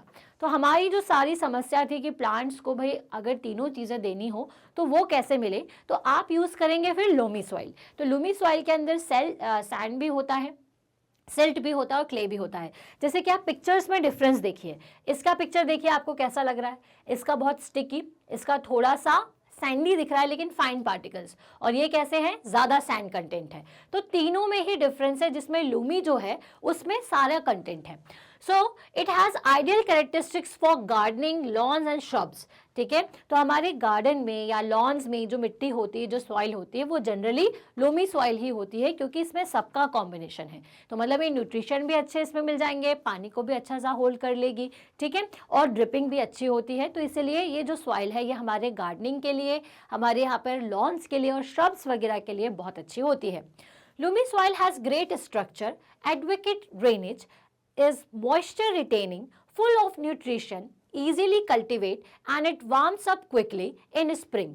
ठीक है, ये सारी चीज़ें तो लूमी सॉइल के अंदर होती है। देखिए सारी सॉइल्स के कंपैरिजन में इसमें कुछ ज़्यादा क्वालिटीज़ हैं, है ना, but doesn't dry out quickly in summer. लेकिन वही प्रॉब्लम है कि ये ड्राई जल्दी नहीं होती। ठीक है, समर्स के टाइम पर ड्राई नहीं होती, क्योंकि भाई इसके अंदर पार्टिकल सारे मिक्स्ड हैं। तो जब आप पानी डालोगे तो वो काफ़ी समय तक कैसा रहेगा, गीला ही रखता है इसको, और ये जल्दी हार्ड भी नहीं होती। ठीक है, हार्ड नहीं होगी, थोड़ी सी सॉफ्ट ही रहेगी। जैसे कि क्लेई सॉइल के साथ था कि जब ये सूखेगी तो इतनी ज़्यादा हार्ड हो जाती है कि तोड़ना मुश्किल हो जाएगा। लेकिन लूमी सॉइल के साथ ऐसा नहीं है, क्योंकि ड्राई जल्दी नहीं होती है, सूखती जल्दी नहीं है। ठीक है, तो वेल ये सारी प्रॉपर्टीज होती हैं लूमी सॉइल में। आई होप आप तीनों सॉइल्स के बारे में समझ चुके होंगे कि सैंडी क्या होती है, सिल्ट क्या होता है, क्ले क्या होता है, लूमी क्या होता है। ओके तो नाम से समझ में आ जाएगा, सैंड का कंटेंट जिसमें बहुत ज़्यादा है वो सैंडी सॉइल है। ठीक है, और जैसा आप डायग्राम में देख रहे हो, सिल्ट सॉइल मतलब जिसमें सैंड हो लेकिन बहुत फाइन सैंड होती है। ठीक है, और थोड़ा सा पानी को ये होल्ड करके रखे, है ना, वो ये होती है आपकी सिल्ट सॉइल। एंड देन होती है क्लेई सॉइल, जो कि काफ़ी ज़्यादा फाइन होती है, इतनी ज़्यादा कि बहुत आसानी से बाउंड हो जाए, किसी भी शेप में ये कन्वर्ट हो जाए। इसलिए इसका यूज़ हम लोग किस में करते हैं, इसका यूज़ हम मिट्टी के बर्तन बनाने में करते हैं, इसका यूज़ अपन शो पीसेस बनाने में करते हैं। मतलब जितना भी मिट्टी का जो ब्यूटीफुल आर्ट स्ट्रक्चर बनता है वो सभी क्ले की मदद से बनता है। ओके, एंड लास्ट होता है लूमी सॉइल। तो लूमी सॉइल कैसी होती है, जिसमें सैंड, सिल्ट और क्ले तीनों का कॉम्बिनेशन हो, इसलिए ये बहुत बेहतर सॉइल होती है हमारे गार्डन्स के लिए। ठीक है, चलिए, तो वेल ये सभी आपके टाइप्स ऑफ सॉइल थे। अब पढ़ेंगे हम प्रॉपर्टीज ऑफ सॉइल, है। अब क्या क्या पढ़ चुके हैं अपन, हम पढ़ चुके हैं कि वेदरिंग क्या होता है, सॉइल क्या होता है, सॉइल प्रोफाइल क्या होता है। इसके बाद हमने क्या पढ़ा, टाइप्स ऑफ सॉइल। अब अपन पढ़ते हैं प्रॉपर्टीज ऑफ सॉइल, कि सॉइल की प्रॉपर्टीज क्या क्या होती है ना, जिसके अकॉर्डिंग अपन ने इसको डिफरेंट टाइप्स में डिवाइड किया था। ठीक है ना, तो जैसे कि हम इंसानों की अलग अलग प्रॉपर्टीज़ होती हैं, है ना, कोई अच्छा दौड़ लेता है, कोई अच्छा चल लेता है, किसी का हाइट ज़्यादा होती है, कोई किसी का रंग अलग कलर, मतलब सब अलग अलग वो उसके होते हैं। ठीक है, सबका जो कॉम्प्लेक्शन है वो अलग अलग तरीके का होता है। तो इसी तरीके से जो प्रॉपर्टीज़ हैं सॉइल की वो भी अलग अलग है, जो कि इनको एक दूसरे से अलग बनाती हैं। तो इन प्रॉपर्टीज़ में अपन देख लेते हैं कौन कौन सी आपको पढ़ना है। जैसे आपको पढ़ना है percolation rate of water in soil, moisture in soil, absorption of water by soil, texture, absorption of water, moisture, colour and soil pH. तो इन सारी चीज़ों से इनकी प्रॉपर्टीज़ होती हैं। तो अब देखते हैं हम कि अलग अलग प्रॉपर्टीज़ कौन कौन सी होती है सॉइल की, है ना, जो कि इनको एक दूसरे से अलग बनाती है। सबसे पहला है percolation rate of water in soil. अब पर्कुलेशन रेट क्या होता है, पर्क्यूलेट होना। पर्क्यूलेट होना मतलब धीरे धीरे पानी का ऊपर से नीचे की सरफेस पर जाना। देख रहे हो जैसे आप डायग्राम में, ठीक है, बूंद बूंद करके पानी जब पर्कुलेट होता है, धीरे धीरे धीरे धीरे नीचे जाता है, तो वो भी एक तरीके की प्रॉपर्टी होती है, हर सैंड में अलग होगी। अब आप खुद इमेजिन करिए कि अगर मैंने आपको सैंड दे दी और एक जगह पर मैंने आपको दे दिया क्ले। ठीक है, सैंड में क्या होगा, तुरंत से पानी नीचे चला जाएगा, लेकिन क्ले में क्या होगा, धीरे धीरे पानी जाता है। तो पर्कुलेशन रेट जिसका अच्छा होता है वो सॉइल ज़्यादा अच्छी होती है। तो पर्कुलेशन रेट पहली क्वालिटी है या पहली प्रॉपर्टी है। तो पर्कुलेशन रेट ऑफ वाटर क्या है, the phenomena of absorption of water by soil is termed as percolation. कोई सॉइल किस तरह से पानी को एब्जॉर्ब कर रही है उसे उसका पर्कुलेशन कहा जाता है। The rate of absorption is different for different types of soil. सभी का जो रेट ऑफ एब्जॉर्प्शन है वो अलग अलग होगा। The rate of absorption of soil depends on its composition. कोई कितना अच्छी तरीके से पानी को एब्जॉर्ब कर रहा है ये डिपेंड करेगा कि वो किस कंपोजिशन से बनी हुई है। ठीक है, सैंड ज़्यादा है, क्ले ज़्यादा है, किस कंपोजिशन की है, उस पर डिपेंड करता है कि पर्कुलेशन रेट या फिर पानी को एब्जॉर्ब करने का जो रेट है वो कैसा है। Then a soil with more percolation rate can hold water for longer time. जिसका percolation rate ज़्यादा होता है वो ज़्यादा देरी तक पानी को होल्ड कर सकती है। जैसे कि मैंने आपको एग्जांपल बताया कि अगर सैंड में और क्ले में, मैं आपको दो तरीके की मिट्टी सॉइल दे रही हूँ, एक सैंड और एक क्ले। मैंने आपसे पूछा कि पर्कुलेशन रेट किसका है, तो आपको मैंने बताया था कि एब्जॉर्प्शन जो पानी का अच्छे से करे और ज़्यादा देर तक पानी को होल्ड करे, उसको क्या कहेंगे, उसको कहेंगे पर्कुलेशन रेट। जैसे कि अगर आपने पानी डाला सैंड पे तो तुरंत अंदर जाएगा, क्ले में डाला तो धीरे धीरे जाएगा। तो आप क्या बोलोगे कि क्या सैंड का पर्कुलेशन रेट अच्छा है? जी नहीं। पर्कुलेशन का मतलब होता है धीरे धीरे पानी का ऊपर से नीचे तक पहुंचना, ठीक है। तो यही कहलाता है प्रॉपर एब्जॉर्प्शन। ड्रेनेज क्या हो गया, सैंड में आपने पानी डाला वो नीचे बह गया तो वो ड्रेनेज है। पर्कुलेशन मतलब समझ में आया, धीरे धीरे धीरे धीरे पानी अच्छी तरीके से एब्जॉर्ब हो रहा है, और धीरे धीरे क्योंकि नीचे जा रहा है इसका मतलब कि वो काफी टाइम तक सॉइल के अंदर बना हुआ रहेगा। तो इसलिए किसका पर्कुलेशन अच्छा होगा, सैंड या क्ले में से? क्ले का। तो समझ में आया, the absorption of water is known as the percolation, ठीक है। पर्कुलेशन रेट उसी सॉइल का अच्छा होता है जो कि ज्यादा देर तक पानी को होल्ड करके रख सके, ठीक है। On the other hand, a soil with poor percolation rate will hold water for shorter time. जिसका percolation rate बेकार रहेगा वो थोड़ी देर के लिए पानी को होल्ड करेगा, जिसका percolation rate अच्छा है वो ज़्यादा देर तक करेगा, क्योंकि बूंद बूंद पानी उसी में जाएगा जिसमें फाइन पार्टिकल्स हों। लेकिन सैंड में बड़े पार्टिकल्स होते हैं तो आसानी से पानी जल्दी से ड्रेन आउट हो जाता है, ठीक है। सो percolation rate helps in selection of suitable soil for crop growth. अब पर्कुलेशन रेट, जैसे कि आपको किसी तरीके की क्रॉप लगानी है जो कि ऐसी है कि जिसमें ज़्यादा पानी ना डालें लेकिन ऐसी क्ले के अंदर हो जो कि मॉइस्चर को मेंटेन करके रखे, तो आप कैसी सॉइल में लगाओगे, जिसका पर्कुलेशन रेट अच्छा हो। तो पर्कुलेशन रेट की मदद से हम ये पता करते हैं कि किस क्रॉप के लिए किस तरीके की सॉइल अच्छी होगी, ठीक है। तो पर्कुलेशन रेट निकाला कैसे जाता है, तो पर्कुलेशन निकाला जाता है amount of water divided by percolation time, ठीक है। मान लीजिए कि मैंने एक आपको सॉइल दिया है, दो सॉइल दिया अलग अलग टाइप की, ठीक है, और मैंने आपको दे दिया 120 ml पानी। कितना पानी दे दिया? 120 ml। अब आपने दोनों में ही 120 ml पानी डाला, ठीक है। अब आप ये देख रहे हो धीरे धीरे आप डाल रहे हो ड्रॉप बाय ड्रॉप। अब आप ये देख रहे हो दोनों का मतलब डालने का जो स्पीड है वो बिल्कुल सेम है। अब आपको ये देखना है कि कौन सी सॉइल सबसे जल्दी पानी को सोख लेती है, ठीक है, और किसमें मॉइस्चर बना हुआ रहता है, तो उसके हिसाब से हम निकालते हैं उसका पर्कुलेशन रेट। तो टोटल पानी क्या हो जाएगा आपका, अमाउंट ऑफ वाटर हो जाएगा आपका मिलीलीटर में है, ये मिनट्स गलत लिख दिया हुआ है, ठीक है। तो अमाउंट ऑफ वाटर यहाँ पर आ जाएगा और जो कितने टाइम पर उसको सोक करे वो नीचे आएगा। तो इस हिसाब से अपन किसी भी चीज़ का पर्कुलेशन रेट कैलकुलेट कर लेते हैं। Calculate the rate of percolation by using the following formula, ठीक है। जैसे कि यहाँ पे for example that for a certain sample it took 20 minutes for 200 ml to percolate।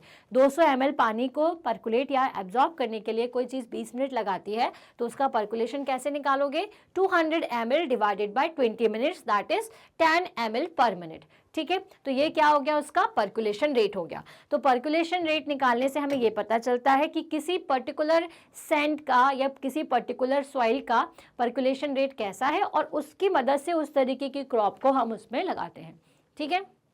चलिए अब है next property, moisture in soil, ठीक है। पहली प्रॉपर्टी जो कि डिफरेंट बनाती है सारी सॉइल्स को एक दूसरे से, वो क्या था, पर्कुलेशन रेट। पर्कुलेशन रेट याद रखोगे, द एब्जॉर्प्शन ऑफ सॉइल, ठीक है, और कितनी देर तक वो पानी को होल्ड करे उसको कहते हैं उसका पर्कुलेशन।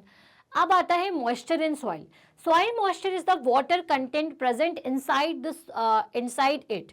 किसी भी सॉइल के अंदर कितना पानी कंटेंट है, कितना वाटर कंटेंट है, वो कितनी मॉइस्ट है, उसी को कहा जाता है उसका मॉइस्चर। तो the soil moisture is water content present inside it as moisture and it is available for evaporation, ठीक है। मतलब कि पानी जो है वो बेहतर तरीके से एवोपरेट कब होगा, जब वो सॉइल के अंदर होगा। सॉइल के अंदर पानी मिक्स है तो वो एवोपरेट धीरे धीरे धीरे धीरे होगा। लेकिन अब ऊपर से सॉइल सूखी हुई है तो क्या कोई एवोपरेशन हो सकता है? नहीं। सॉइल के साथ एवोपरेशन कब होगा या पानी एवोपरेट कब होगा? जब सॉइल के अंदर पानी का कंटेंट हो। ठीक है, तो सॉइल के अंदर पानी का कंटेंट अगर होता है तो उसी को उसका मॉइस्चर कहते हैं, जिससे क्या होता है, जिससे एवोपरेशन होता है। ठीक है, next, moisture content of the soil is mainly depends on the type of soil. अब हर चीज टाइप ऑफ सॉइल पर डिपेंड करती है कि किस तरीके की सॉइल है। पर्कुलेशन रेट भी उसी चीज पर डिपेंड करेगा और मॉइस्चर कंटेंट भी उसी चीज पर डिपेंड करेगा। Soil moisture plays a major role in the plant growth because plants always depend on the moisture content available at the roots. Soil moisture अगर अच्छा होगा तभी जाकर के प्लांट जो है वो प्रॉपर तरीके से ग्रोथ होंगे, क्योंकि अगर किसी सॉइल में मॉइस्चर बना हुआ है तो वो मॉइस्चर किस चीज में हेल्प करेगा? प्लांट को न्यूट्रिएंट्स पहुंचाने में हेल्प करेगा। ठीक है, the moisture content in the soil can be observed bye a heating a little bit of soil in a boiling tube. अब किसी चीज का अगर मॉइस्चर कंटेंट आपको निकालना है तो आप उसको बॉइलिंग ट्यूब में डाल दीजिए। जो जितनी जल्दी अपने मॉइस्चर को छोड़ देती है, सूखी हुई रहती है, तो उसका मॉइस्चर कंटेंट उतना कम होगा। ठीक है, और जो ज्यादा देर तक मॉइस्चर को मेंटेन करके रखती है मतलब उसका मॉइस्चर कंटेंट अच्छा है। इसके बाद है absorption of water by soil. अब पर्कुलेशन एक डिफरेंट चीज है और एब्जॉर्प्शन एक डिफरेंट चीज है। पर्कुलेशन को याद रखिएगा, बूंद बूंद पानी जब ऊपर से नीचे या धीरे धीरे किसी सॉइल के अंदर जाए तो वो पर्कुलेशन रेट है। मॉइस्चर क्या है? वो नमी बनी रहे। ठीक है, वो पानी का बना रहता है सॉइल के अंदर। अब आता है absorption of water by soil.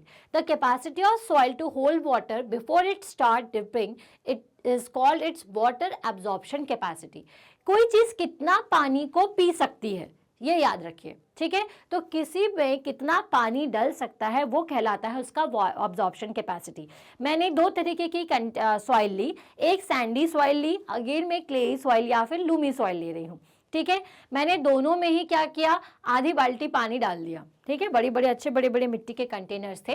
अब एब्जॉर्प्शन रेट कैसे देखूंगी मैं कि कौन कितनी देर तक पानी को होल्ड कर लेगा। ठीक है, और पानी को होल्ड करने के बाद ड्रिपिंग किस में सबसे ज्यादा शुरू हो जाती है। जैसे सैंड में डालेंगे तो क्या होगा, तुरंत ही पानी नीचे की तरफ बहने लग जाएगा। लेकिन लूमी सॉइल में क्या होगा, आप जैसे पानी को डालोगे तो और धीरे धीरे आपको बहुत देर बाद बूंद बूंद पानी दिखना चालू होगा। तो मतलब एब्जॉर्प्शन किसका अच्छा हुआ? लूमी का, क्योंकि वो क्या कर रहा है, पानी को बहुत ज्यादा देर तक होल्ड करके फिर उसको ड्रॉप कर रहा है, फिर उसको ड्रेन कर रहा है। तो the capacity of the soil to hold water before it starts dripping. ठीक है, किसी भी सॉइल की वो प्रॉपर्टी जिसकी वजह से वो पानी को होल्ड करके रखती है उसी को क्या कहा जाता है, उसका एब्जॉर्प्शन रेट। ठीक है, या एब्जॉर्प्शन कैपेसिटी, है ना। All types of soil do not absorb water in the same way. अब हर तरीके की सॉइल अलग अलग तरीके से पानी को एब्जॉर्ब करती है। जैसे लूमी में और सैंडी में अपन ने डिफरेंस देखा, उसी तरीके से अगर मैं आपको लूमी और क्ले में बताऊं तो लूम में क्या होगा, पानी तो वो एब्जॉर्ब करेगा और थोड़ी टाइम बाद ड्रेन आउट हो जाएगा। क्ले में क्या होगा, उसमें लंप बनते जाएंगे और पानी जो है वो पूरी तरीके से नीचे की तरह ड्रिप आउट नहीं होगा, मतलब उसका एब्जॉर्प्शन कुछ अलग ही हो जाएगा। लूमी का अलग होगा, सैंडी का अलग होगा। ठीक है, आप तो सारी सॉइल में खुद इमेजिन करके देखिए कि किस तरीके की सॉइल में जब आप पानी डालोगे तो जल्दी ड्रेन आउट होता है, कौन ज्यादा देर तक पानी को होल्ड करता है और किस में मॉइस्चर कंटेंट बना हुआ रहता है। ठीक है, तो ये सब कुछ डिपेंड करेगा कि किस तरीके की सॉइल है और वो कैसी बनी हुई है। तो ये आपकी नेक्स्ट प्रॉपर्टी थी। तो हमने 3 प्रॉपर्टी पढ़ ली, फिर से रिवाइज करवा देती हूँ। प्रॉपर्टीज ऑफ सॉइल, जिसमें हमने देखा पर्कुलेशन, नेक्स्ट देखा आपने मॉइस्चर, देन एब्जॉर्प्शन। ओके, अगर हमें निकालना है परसेंटेज ऑफ वाटर एब्जॉर्ब तो कैसे निकालेंगे, तो हम इस फॉर्मूले का यूज करते हैं। जैसे U minus V upon solid weight equals to 100। तो U इनिशियल वेट होता है पानी का और V होता है फाइनल वेट और सॉलिड का वेट, फिर उसका वेट टोटल निकालेंगे जिससे अपने को क्या निकल जाएगा, absorption rate. So some important points from the properties of soil. तो वेल यहाँ तक तो अपन ने जितने भी पॉइंट्स पढ़े हैं, ठीक है। अब इसके बाद प्रॉपर्टीज ऑफ सॉइल से कुछ इंपॉर्टेंट पॉइंट्स हमें देखने को मिलते हैं या कुछ क्वेश्चंस का सॉल्यूशन हमें मिलता है। जैसे विच soil would have the highest percolation rate. तो भाई किसका पर्कुलेशन रेट सबसे ज्यादा होता है? तो percolation rate of water is different in different types of soil. It is highest in sandy soil and least in the clayey soil. तो percolation rate किसका होता है ज्यादा? पर्कुलेशन रेट ज्यादा होगा सैंडी सॉइल का. किसका ज्यादा होगा? सैंडी सॉइल का. और सबसे कम होगा क्लेई सॉइल का.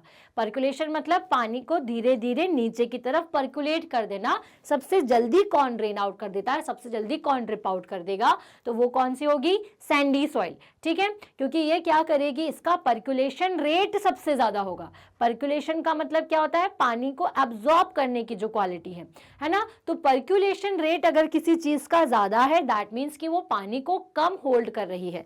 पर्कुलेशन को एक बार और याद दिला दूं मैं, क्या होता है percolation? The phenomena of absorption of water by soil. कोई सॉइल कैसे पानी को एब्जॉर्ब कर रही है उसे उसका पर्कुलेशन कहा जाता है. ठीक है, तो जितना ज्यादा पर्कुलेशन होगा इस फॉर्मूले के हिसाब से, उसका मतलब उतना कम पानी जो है वो होल्ड कर पा रही है मिट्टी. ठीक है, तो पर्कुलेशन रेट सबसे ज्यादा किसका होता है? सबसे ज्यादा सैंडी सॉइल का, और सबसे कम किसका होता है? क्लेई सॉइल का. ठीक है, विच soil would have the lowest percolation rate? तो सबसे कम पर्कुलेशन किसका है? तो अभी हमने बता दिया कि the percolation rate of water is highest in Sandy and lowest in clayey soil. Right, अब आप ये नहीं सोचिएगा कि भाई इसका हाईएस्ट है तो इस मतलब कि सैंडी ज्यादा बेहतर हुई. जी नहीं, पर्कुलेशन रेट ज्यादा है मतलब कि पानी जल्दी बह गया. ठीक है, चलिए. So which type of soil will allow water to reach a well faster and is in a greater amount?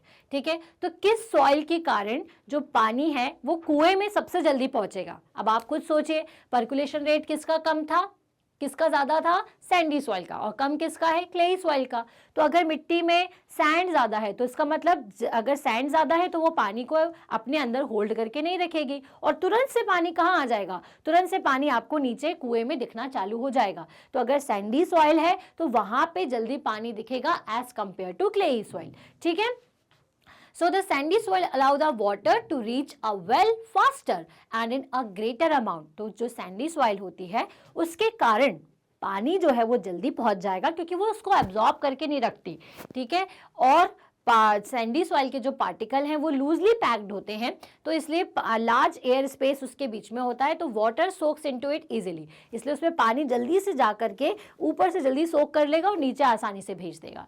ठीक है, so which type of soil retain the highest amount of water and which retain the least? Retain मतलब कि कौन ज्यादा देर तक पानी को कर लेगा, रिटेन करेगा. तो clayey soil retain the highest amount of water and sand soil is the least. ठीक है, तो ज्यादा पानी को कौन रिटेन करके रखता है? तो ऑब्वियस सी बात है क्लेई सॉइल. सैंडी सॉइल तो पानी को जल्दी से एब्जॉर्ब करके भेज देती है. ठीक है,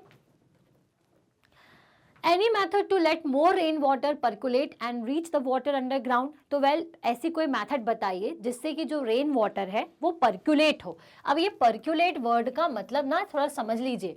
पर्कुलेट का मतलब क्या होता है? धीरे धीरे पानी का नीचे की तरफ जाना. तो जिसका पर्कुलेशन रेट ज्यादा है दैट मीन्स कि वो जल्दी से पानी को अंदर नीचे भेज दे रहा है. तो हमारे रेन वाटर को पर्कुलेट होना चाहिए या जल्दी से ड्रेन आउट हो जाना चाहिए? पर्कुलेट होना चाहिए, ताकि क्या हो सके? ग्राउंड वाटर जो है वो मेंटेन हो सके. कोई भी चीज़ अगर धीरे धीरे बारिश होती है ना जब, तो वो आसानी से मिट्टी उसको एब्जॉर्ब कर लेती है, और जब बहुत तेजी से बारिश होती है ना तो क्या होता है? पानी ड्रेन आउट हो जाता है और स्टोर होकर के नहीं रह पाता. तो पर्कुलेशन अच्छा रहे इसके लिए क्या जरूरी है? तो कौन काम करता है पर्कुलेशन में?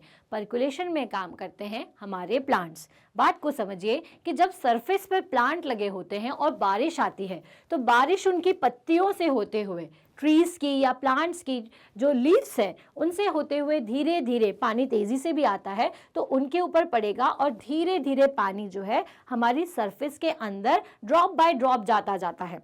ठीक है, तो जिससे क्या होगा? धीरे धीरे पानी जाएगा तो सैंड में मॉइस्चर कंटेंट बना रहेगा. मॉइस्चर कंटेंट मतलब वाटर की जो कैपेसिटी है या जो वाटर है वो नीचे बना हुआ रहेगा. तो जिससे क्या होगा, रेन वाटर को आप आसानी से नेचुरली सोक कर सकते हो धरती के अंदर, और जब हमें रिक्वायरमेंट होती है तो हम वहाँ से हैंड पम्प्स, वेल, ट्यूबवेल्स, इनकी मदद से उस पानी को निकाल सकते हैं। तो plants roots increases the extent of percolation of water to the ground, ठीक है। जब पानी आता है तो ये आसानी से इस जड़ों के थ्रू या इन रूट्स के थ्रू नीचे की तरफ जाता है, ठीक है। तो इसीलिए प्लांट्स के रूट्स अगर लगे हुए हैं तो वो एक नेचुरल तरीके से पर्कुलेशन करते हैं।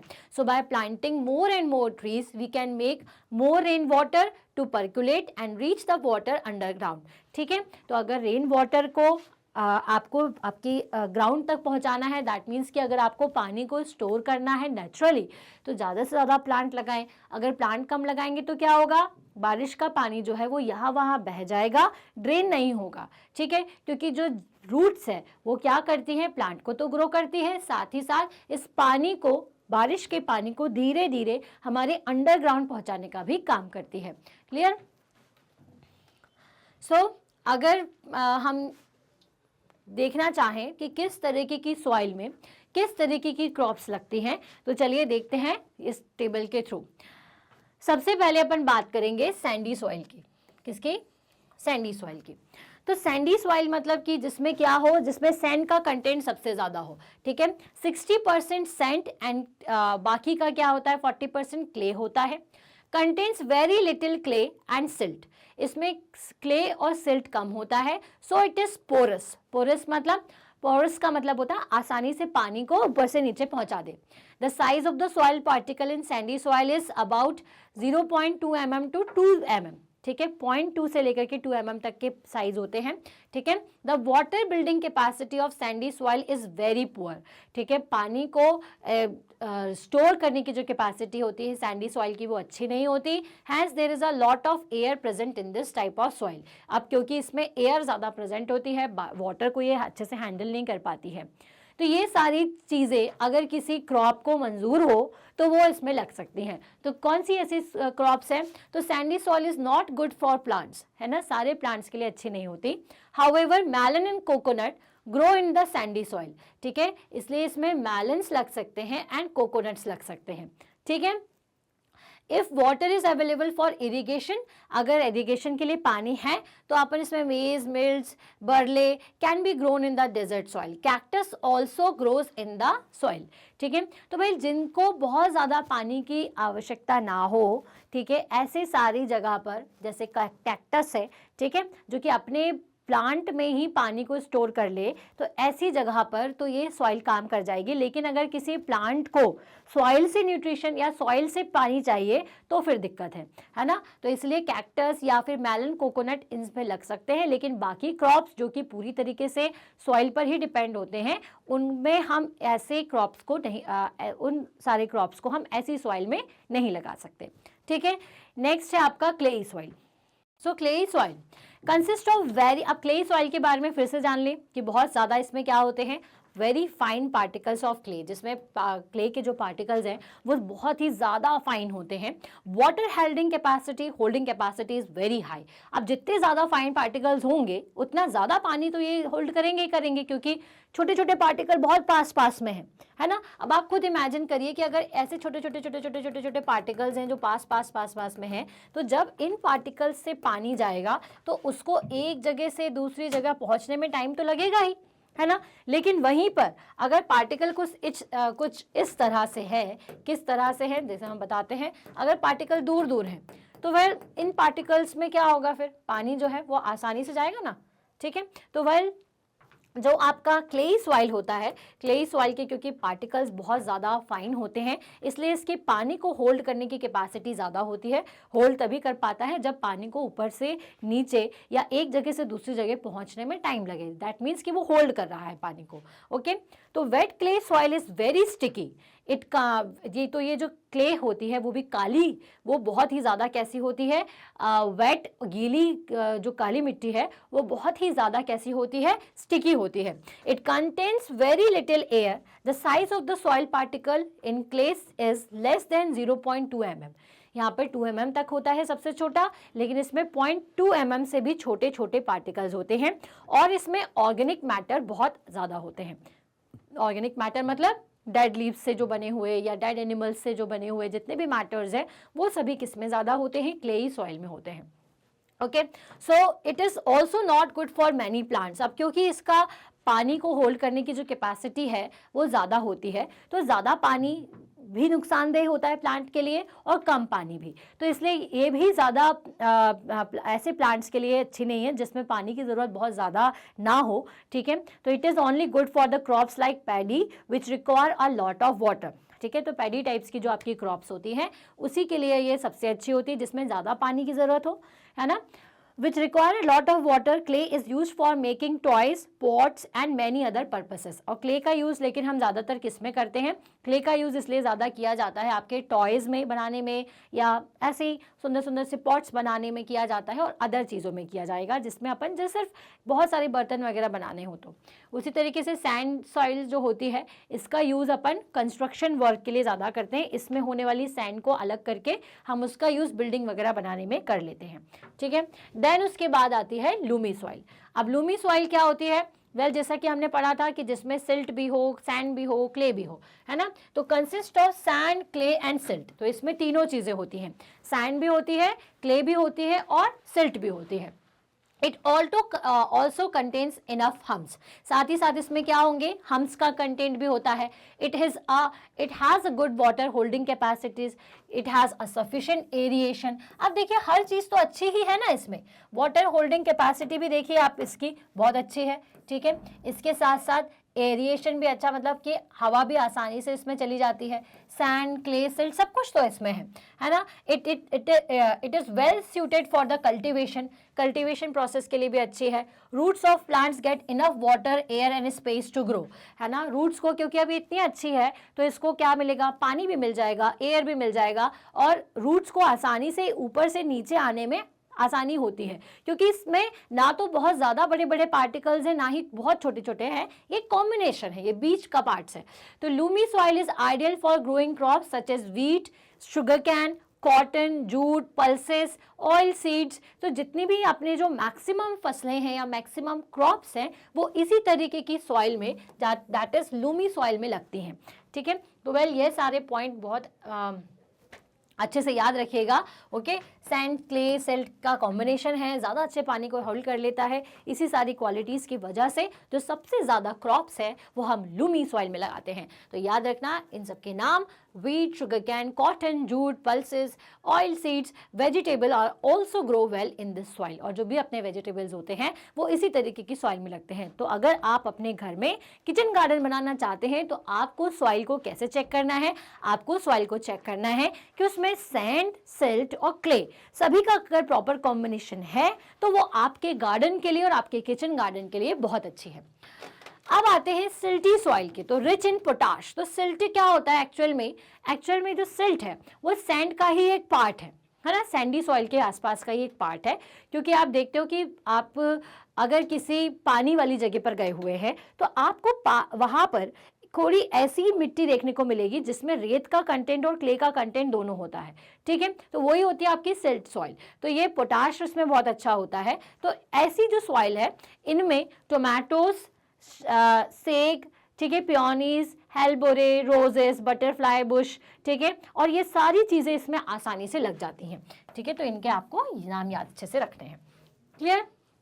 चलिए, तो यहाँ से तो हम समझ गए कि कौन सी तरीके की सॉइल जो है वो किस तरीके की क्रॉप के लिए ज़रूरी है। ये बिल्कुल आप बहुत अच्छे से याद रखिएगा। एक बार और आपको दिखा देते हैं कि किस तरीके की सॉइल में कैसा कंटेंट होना चाहिए ताकि हम उसको बेहतर तरीके से यूज़ कर पाए।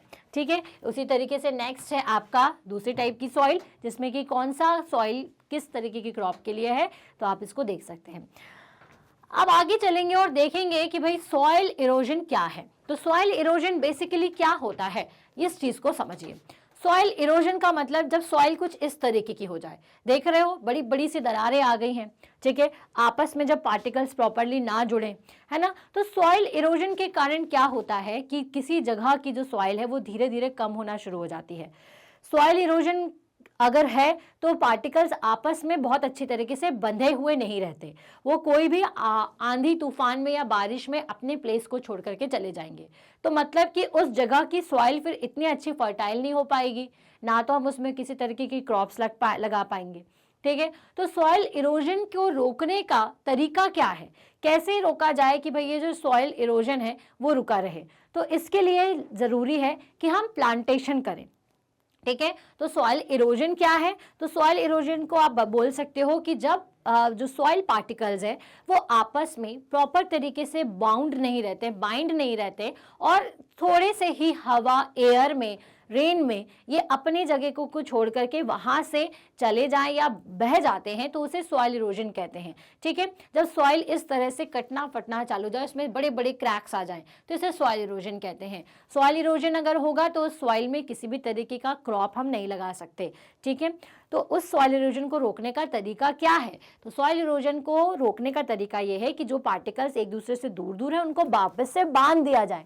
तो सॉइल को बांधने का या बाइंड करने का जो काम है वो करेंगे सॉइल अपने प्लांट्स के रूट्स। तो जितना ज़्यादा अगर अपन प्लांटेशन करेंगे तो उतनी ज़्यादा रूट्स आपके सॉइल के अंदर जाती हैं, और वो क्या करती हैं, फिर मिट्टी को बांधे रखती हैं, उसको बाइंड करके रखती है।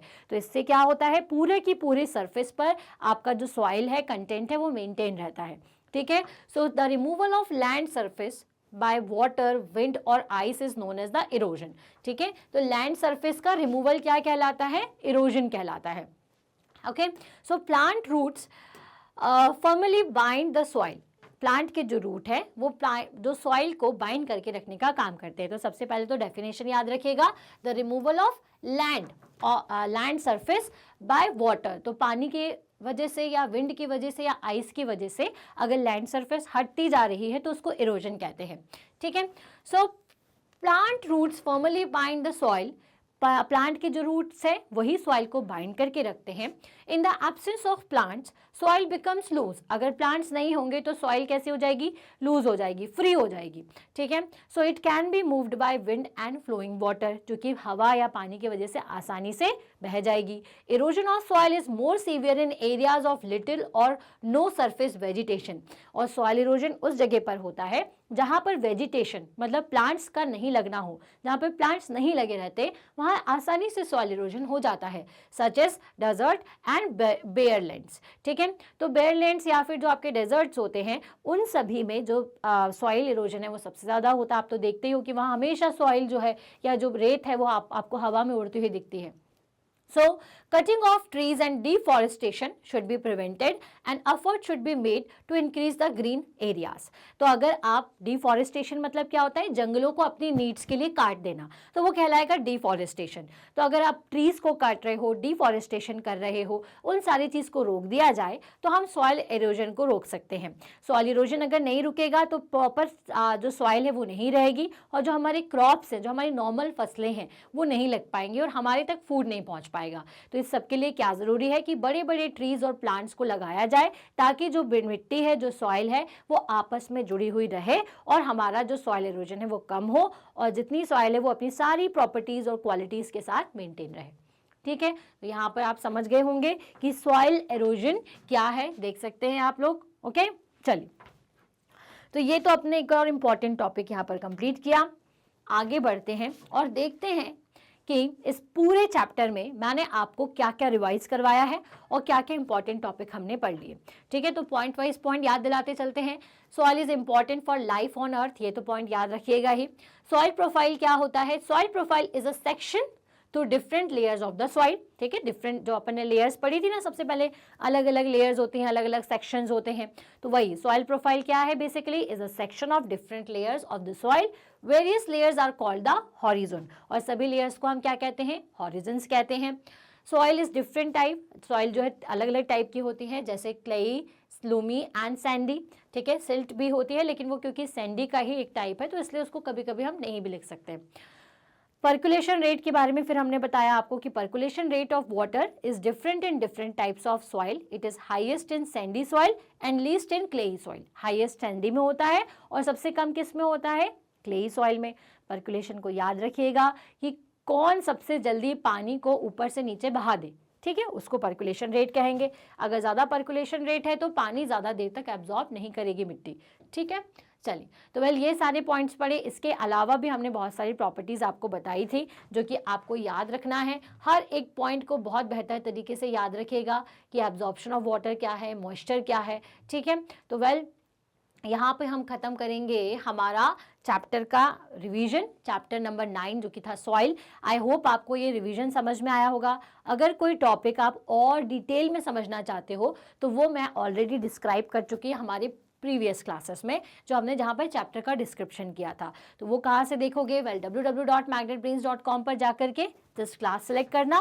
क्लास सेलेक्ट करने के बाद आपको सारे ऑप्शंस ऑटोमेटिकली समझ में आ जाएंगे और आप वीडियो देख लीजिएगा। इसके साथ साथ इस चैप्टर के अलावा और भी सारे चैप्टर्स हैं जो 1 to 8 पूरे चैप्टर्स हैं, सबका रिवीजन वीडियो ऑलरेडी डला हुआ है, जस्ट आप देख लीजिए। एग्जाम के पहले अगर रिवीजन कर लेंगे तो आप आंसर देने में बहुत आपको मदद मिल जाएगी। ओके, जैसे कि 1 शॉट रिवीजन यहाँ पे आप देख रहे हो कि 11th का 12th का सबका अलग अलग है। जस्ट आप वॉच नाउ पर क्लिक करोगे तो आपको सारी लिस्ट देखने को मिल जाएगी। ओके, और जैसे ही आप 1 शॉट रिवीजन पे क्लिक करते हो तो आपको नीचे की तरफ सारे सब्जेक्ट्स देखने को मिलेंगे। तो जिस भी सब्जेक्ट का देखना हो, ठीक है, उसको जस्ट क्लिक कर दो। क्लिक करते साथ ही वीडियो आपको दिखना शुरू हो जाएगा कुछ इस तरह से।